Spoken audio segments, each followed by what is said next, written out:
और मैं एक मुस्लिम धर्म से हूँ और मैं ये पूछना चाहता हूँ, मैं सनातन में आ तो गया हूँ पर मैं ये आप पूछना चाहता। आप मुस्लिम हैं? हाँ। क्या नाम था आपका मेरा पहले? पहले जावेद नाम था। जावेद। काफ़ी लोग जानते भी होंगे तो तो आपने हिंदू धर्म अपना लिया है? हाँ हाँ, क्योंकि আসসালামু আলাইকুম। তো দর্শক দেখলেন যে একজন মুসলিম ছেলে হিন্দু হয়েছে, মানে হিন্দু ধর্মে দীক্ষিত হয়েছে, হিন্দু ধর্মে চলে গেছে। আমার সেই হাদিসটি মনে পড়ছে যেটা রাসূল সাল্লাল্লাহু আলাইহি ওয়াসাল্লাম আমাদেরকে অনেকদিন আগেই দিয়ে গেছে। অল্প বয়সে অর্থাৎ শিশু বয়সে যখন তোমাদের সন্তানরা কথা বলতে শুরু করে তখন তাদেরকে কালেমার শিক্ষা দাও, আর যখন 7 বছর হয় তখন নামাজের জন্য বলো, এবং 10 বছর হলে তাকে প্রহর করে নামাজ পড়াও। এই শিক্ষা যদি বাচ্চাদেরকে না দেওয়া হয় তাহলে অদূর ভবিষ্যতে জীবনের যে কোনো সময়ে অশিক্ষার কারণে, তার ইসলামিক শিক্ষা না থাকার কারণে সে যে ইসলাম থেকে বেরিয়ে যেতে পারে, মুরতাদ হয়ে যেতে পারে, বেদিন হয়ে যেতে পারে, তার বাস্তব একটা উদাহরণ হচ্ছে এই ভিডিওটি। তো আমরা বেশি কথা বলবো না, আগে সেই ভিডিওটি দেখাবো, তারপরে এই ভিডিও সম্পর্কে বেশ কয়েকটি কথা আপনাদের সাথে আলোচনা করতে চাই। তো চলুন সেই ভিডিওটি আগে দেখাই। गुरुजी, मैं आप सबसे पहले तो आपके चरणों में कोटि कोटि प्रणाम करना चाहूँगा मैं। और मैं क्षमा चाहूँगा क्योंकि मुझे है ना, आपको मैंने बहुत आपकी कथाओं को सुनता हूँ और मुझे बहुत प्रेरणा भी मिलती है आपकी कथाओं को सुनकर। और मुझे थोड़ी घबराहट हो रही थी तो इसलिए मैं बैठा हूँ आपके सामने, तो इसलिए मैं क्षमा चाहूँगा। और मैं एक मुस्लिम धर्म से हूँ और मैं ये पूछना चाहता हूँ, मैं सनातन में आ तो गया हूँ पर मैं ये पूछना चाहता। आप मुस्लिम हैं? हाँ। क्या नाम था आपका पहले? मेरा पहले जावेद नाम था। जावेद। काफ़ी लोग जानते भी होंगे तो आपने हिंदू धर्म अपना लिया है? हाँ हाँ, क्योंकि सबसे पहले मैं एक बात कहना चाहूँगा क्योंकि काफ़ी लोग मुझसे कहते हैं कि तुम हिंदू बने हो। हिंदू तो मुझे नहीं लगता कि कोई किसी को बना सकता है, क्योंकि हिंदू पैदा ही होता है, मेरा मानना ऐसा है। बिल्कुल। और ये मुझे ना किसी ने ब्रेन वॉश करा और ना किसी ने कुछ कहा, ये एक ठाकुर जी की कृपा हुई तब मैं सनातन में आया। वैसे किसी ने मुझे या मैंने किसी को देख के सीखा या ऐसा कुछ भी नहीं था। तो मैं सभी लोगों से ये कहना चाहूँगा, और मेरे जो फैमिली वाले हैं वो भी आज तो आपके फैमिली वाले आपका विरोध नहीं करते कि तुम कहाँ अभी चल? मैं अभी इतना डिप्रेशन में हूँ, पूछो मत। मुझे फ़ोन आ रहे हैं, फैमिली वालों के ज़्यादा आ रहे हैं, बाकी अदर तो कोई कुछ भी नहीं कह रहा, पर फैमिली वाले का आज भी मम्मी का फ़ोन आया और वो कहने लगी हमसे कोई मतलब नहीं, हम मर भी गए हैं तो हमारा मुंह मत देखियो तू, हमारी वजह से पूरे रिश्तेदार, तेरी वजह से हमें पूरी वो कर रहे हैं, और मतलब हमसे रिश्तेदारी टूट गई है, हमारी एक लड़की है उसकी शादी करनी है, तेरी वजह से उस लड़की की भी ज़िंदगी ख़राब हुई है। तो महाराज जी, मैं ये पूछना चाहता हूँ कि ठाकुर जी से मेरी एक शिकायत है हमेशा कि या तो मुझे पहले इधर का कर देते या उधर का कर देते, ये बीच में ला के मुझे इतना परेशानियों में डालना, और उनको मैं छोड़ नहीं सकता। मैं सांसें छोड़ सकता हूँ पर मैं ठाकुर जी को नहीं छोड़ सकता। किन को नहीं छोड़ सकते आप? मैं ठाकुर जी को नहीं छोड़ सकता, भगवान जी को नहीं छोड़ सकते? नहीं छोड़ सकता सर। फिर आप सही रास्ते पर हैं। तो मैं एक चीज़, मेरा एक सवाल और था कि मैं जगन्नाथ मंदिर में जा सकता हूँ क्या? कि जगन्नाथ जी के मंदिर में अब तो आप इन्हें धर्म बदल लिया है, आपने धर्म परिवर्तन कर लिया अपना। हाँ जी। वैसे देखो, धर्म परिवर्तन करने की ज़रूरत ही नहीं पड़ती। हमारे ठाकुर जी जो है ना, हमारे भगवान कभी ये नहीं कहते कि तुम हिंदू हो जाओगे तो ही हम तुम्हें मिलेंगे। हाँ, भगवान तो कहते हैं कि तुम मुसलमान भी हो, और यदि तुम उसी रूप में मुझे प्रेम कर लोगे तो मैं उसी रूप में तुम्हें प्राप्त हो जाऊंगा। हमारे भगवान कभी नहीं कहते कि तुम धर्म बदलो। नहीं, रस खान जी को उसी रूप में, उसी लिबास में प्राप्त हुए थे भगवान। जब उनकी कृपा हुई तो मैं सब कुछ खाया करता था, पर जैसे उन्होंने कृपा करना स्टार्ट करा तो अपने आप ही छूटने लग गया। सब चीज़ों को देखकर वो मन वॉमिटिंग सी आनी, ये अपने आप होने लग गया। तो ये मुझे नहीं लगता कि मैं छोड़ सकता था या वो करता। आज का टाइम है कि कोई आमलेट भी बनाता है घर के पास में तो उससे भी मुझे बहुत दिक्कत होती है, ऐसा लगता है जैसे वॉमिटिंग हो जाएगी। तो ये ठाकुर जी की कृपा ही है। पर अपनी माँ का दिल भी ना दुखाओ, आप अपनी माँ से बात करो कि माँ मैं कोई गलत रास्ते पर तो हूँ नहीं, मैं किसी की हत्या नहीं कर रहा हूँ, मैं चोरी नहीं कर रहा हूँ। मैंने समझाया, पर आपको पता है कि वो समाज को लेके चलना है उन्हें, और उन्होंने मुझसे कहा भी कि मुझे अपनी एक बेटी की शादी करनी है और मुझे समाज में रहना है। तो अब मैं क्या कर सकता, मैं ठाकुर जी को भी नहीं छोड़ सकता, तो मुझे समझ नहीं आ रहा। तो आपको ये भक्ति का रोग कब से लगा? मैं बहुत छोटा था। मेरी जो परवरिश हुई है वो मेरी नानी के घर पे हुई है। अच्छा। तो नानी के जाने के बाद मामा मामी दिल्ली लेकर आया, उन्होंने मुझे 11 साल की एज में काम पे लगा दिया। तो मुझे तो काम वाम का पता नहीं था, मैं वहाँ बैठा रोता था। तो मेरे ख्याल 2012 एक साल बीत गया, समय ऐसा बीत जाता और पता भी नहीं लगता, और आदत पड़ जाती है उस चीज़ को झेलने की। तो वहाँ पे एक पन्नी आया करती थी, मतलब जैसे हम लोग ये आटा चावल वगैरह पैक करते हैं ना, तो वो पन्नी आया करती थी। तो उसमें कृष्णा पन्नी के नाम से आया करती थी, और उसमें छोटी सी कृष्ण जी की छवि छपी हुई थी। उन्होंने हाथ में मुरली रख के, मुझे पता नहीं था उस टाइम पे कृष्ण क्या है, और मुझे बिल्कुल भी इस चीज़ का अंदाज़ा नहीं था। तो मुझे बार बार ऐसा लगता ना कि कुछ टाइम बाद कि वो मुझे देख रहे हैं, वो कभी इशारे कर रहे हैं, तो मैं आंटी को बोलूँगा, आंटी ये देखना, ये जो फ़ोटो बनी मेरे को देखता है और कभी कभी इशारे करता है। तो आंटी कह रही तू, मतलब उन आंटी को लगता था कि बच्चा है या वैसी पागलपंती वाली बात है, ऐसा कुछ भी नहीं होता। वो मुझे बार बार कहती, मैंने कहा आंटी आप जाओगे फिर ये ऐसे ही होगा। और मैं कई बार मैं दोपहर की रोटी खाता था तो मुझे ऐसा लगता था जैसे मुझसे कह रहे हैं कि मुझे भी भूख लगी है, मेरे को भी दे। तो मैं आधी रोटी निकाल कर और सब्जी देता था और भगवान जाने वो कहाँ जाता था मेरे को बिल्कुल नहीं पता। और फिर उसके बाद से इतना उससे प्रेम हो गया कि मैं उस चिट को उखाड़ कर अपने साथ लेकर आया, डेली ले जाता ले आता। फिर उसके बाद से जो मेरे मामा मुमा थे उनसे वो लोग मुझे मारने पीटने लग गए कि तू ये क्या कर रहा है, ये है वो है, जो भी हो। और उसके बाद से फिर मैं 13 साल का जब हुआ था मैंने घर को छोड़ दिया, क्योंकि उस टाइम में पता ही नहीं लगता था। और मैं खुद कई बार सोचता हूँ तो भाई 13 साल की एज बहुत कम होती है और मैंने कैसे वो करा, वो समय ठाकुर जी तो पता नहीं लगा।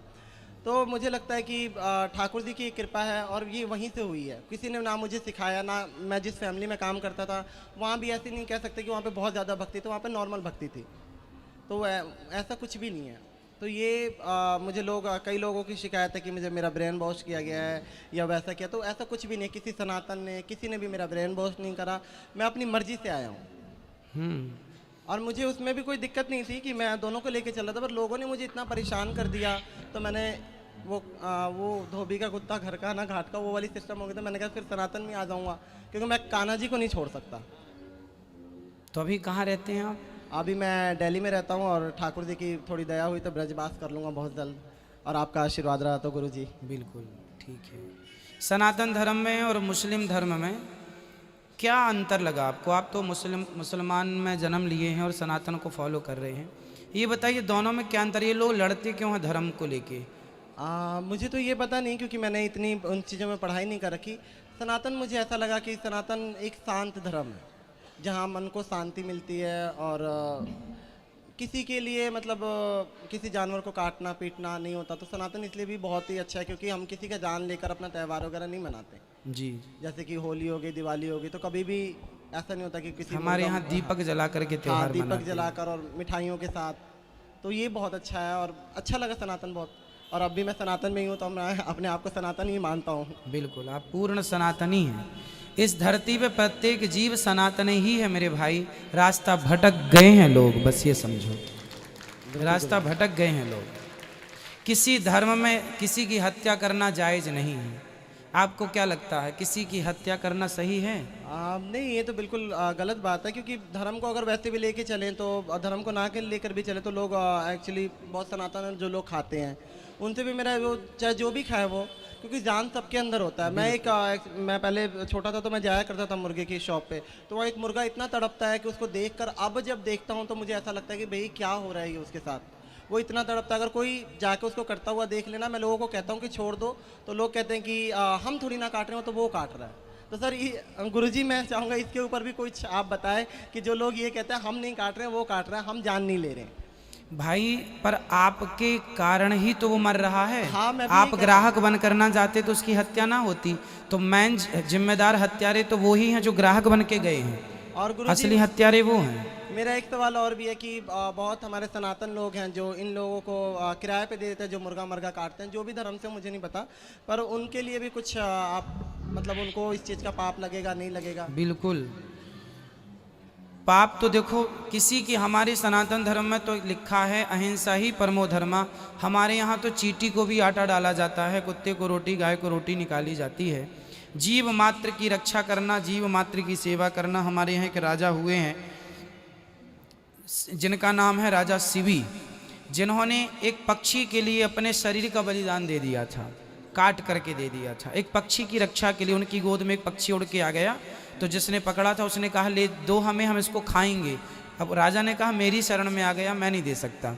तो ये वो धर्म है सनातन धर्म जहाँ एक पक्षी की रक्षा के लिए एक बहुत बड़ा राजा अपने आप का बलिदान देता है। अंत में भगवान प्रसन्न हो गए कि धन्य हो राजा, आपके अंदर जितनी दया है, इस दया से हम स्वयं बिक गए आपसे। और महाराज जी एक सवाल मेरा और भी है कि बहुत सारे डाउट है कि मैं संकीर्तन करता हूँ एक्चुअली। क्या करते हैं? मैं संकीर्तन ही करता हूँ। क्या गाते हैं आप? मैं कृष्ण संध्या। तो मैं ये पूछना चाहता हूँ कि जो भी मेरे से लोग कराते हैं, अब क्योंकि इस तरीके की बातें चल गई कि ये संकीर्तन करेगा तो हमें इसका पुण्य नहीं लगेगा, तो मैं ये पूछना चाहता हूँ कि अगर मेरे करने से किसी को पुण्य नहीं लगता तो भाई मैं नहीं करूँगा, नहीं, आपका जो पुण्य है वो आपके पास है। आप जो भी पुण्य करेंगे, आप जो भी पुण्य करेंगे, जो भी अच्छा कार्य करेंगे, उसका फल आपको निश्चित मिलेगा, उसका कहीं नहीं गया।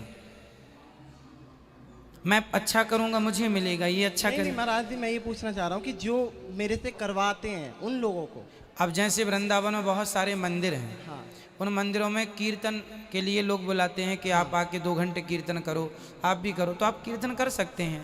वो तो वहाँ की नियमावली है, कीर्तन करना है, कर सकते हैं, कोई दिक्कत नहीं है। आप अपनी माँ को, अपने पिताजी को समझाइएगा कि वो परेशान ना हो, आप सही जगह हैं। सनातन धर्म मीन्स आप खुद कह रहे हैं कि शांति का अनुभव है। पूरी दुनिया आज नहीं कल इसी शांति की ओर बढ़ेगी जिस शांति की ओर आप आज बढ़ गए हैं।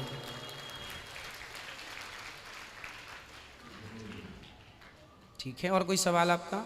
नहीं गुरुजी, मैं एक छोटा सा भजन आपके दरबार के लिए गाना हाँ चाहूँगा। हाँ, गाइए। मुरारी मैं रहमत के सदके तुम्हारी, मुरारी मैं रहमत के सदके तुम्हारी, जो चरणों में ये सर झुकाना मिला है, बड़े भाग्यशाली हैं वो तेरे बंदे जिन्हें आप सा आशियाना मिला है। महाराज जी, मैं कहना चाहूँगा कि जितने भी लोग हैं वो बड़े भाग्यशाली हैं जो इस कथा पंडाल में बैठे हैं, और हर सवाल का मुझे आज लगा कि कुछ जवाब मुझे मिला जो मैं खुद तलाश रहा था। तो इसके लिए मैं बहुत बहुत आपका धन्यवाद करना चाहूँगा। राधे राधे, जय श्री कृष्ण सभी को। खुश रही, भगवान आपको सदा सुखी और स्वस्थ रखे। তো দর্শক, সম্পূর্ণ ভিডিও দেখার পরে আপনি নিশ্চয়ই বুঝতে পারছেন যে এই জাভেদ ভাইয়ের ইসলামিক শিক্ষার সম্পূর্ণ অভাব ছিল। তার পিতামাতা তাকে ঠিকমতো শিক্ষা দিতে পারেনি। সঙ্গে সঙ্গে বাল্যকাল থেকে সে এই পিকচার দেখে, ছবি দেখে, এই যে মানে মূর্তির ছবি দেখে সে অনুভব করেছে যে সে হয়তো আমার দিকে তাকাচ্ছে। এই যে অনুভবটা তার ভিতরে কাজ করেছে। ঠিক একই অনুভবের কথা রাসূল সাল্লাল্লাহু আলাইহি ওয়াসাল্লাম বলেছেন যে বাল্যকালে যখন তোমাদের বাচ্চারা কথা বলতে শিখে তখন তাদেরকে ইসলামিক শিক্ষা দাও, সেই অনুভবটাই কিন্তু থেকে যাবে।